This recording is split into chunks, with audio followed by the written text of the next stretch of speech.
All right, this is what we're gonna do, guys. We got another question coming from the Social Distance Lounge. Question.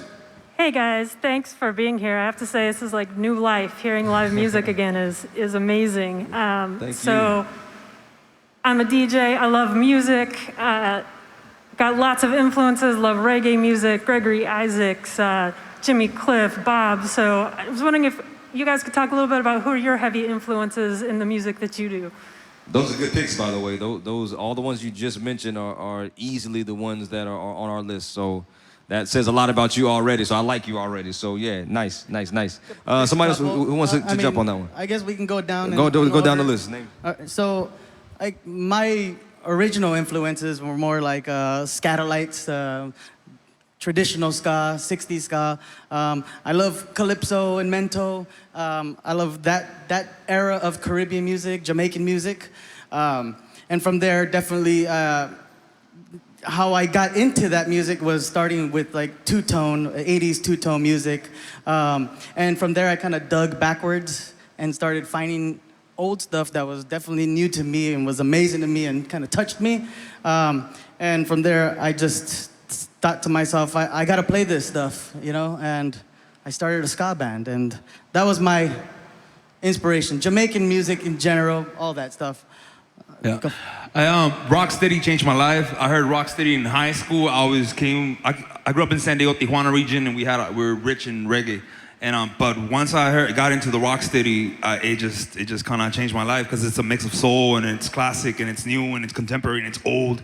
But I'm also a big fan of roots reggae, mid-70s style, and those two are my biggest influence. I can talk about ska and dub and everything, but those two really are what made me as the music that I play, shaped the music that I play. Rocksteady in the mid-70s, soulful roots reggae. For me, my first influence was my pops. He immigrated to this country back in the 70s from Jamaica. And he came out here to do reggae music back then. And he actually was doing a show down in San Diego one day and met my mom at the show. And so those two got together and a couple of years later had me.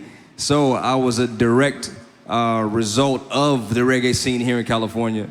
And so my first influence was my pops first and foremost. And you know, hearing those tunes just literally from birth, the Gregory Isaacs tunes and the Dennis Browns, and my first actual album that I ever had was Musical Youth, and that literally changed my life when I saw these kids playing. I remember the cover, and they're holding the instruments with the chords hanging out, and it's just, I'm thinking like, man, like one day I would love to do that. One day I'm gonna do that. I don't know how it's gonna happen, I don't know when it's gonna happen, but I'm gonna do that. And I had no clue that it was actually going to happen or when it was gonna happen, but one day it finally did happen. So that is how I got here, and that is my influence.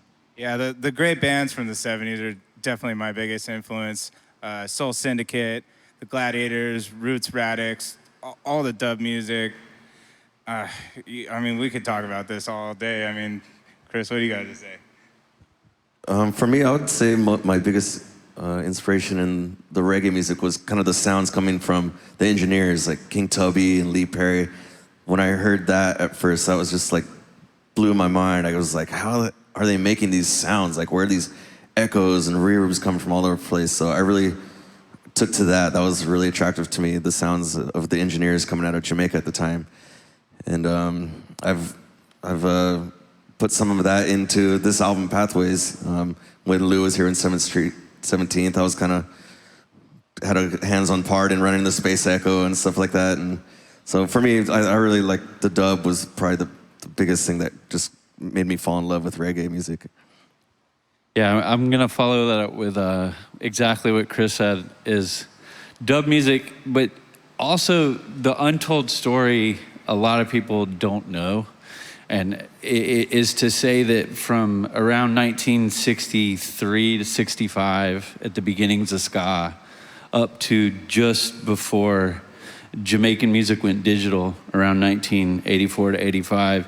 You look at that 20-year span, behind all the artists that people know, the singers, etc., you have literally 250 to maybe 300 musicians and even engineers like Chris is mentioning, total for the whole 20 years. If you can wrap your head around that, the same 300 people across that 20 years, you start to add those numbers up, we are talking about a prolific output of nothing but just phenomenal music. So genre-wise, for me personally, I'm Jamaican music obsessed.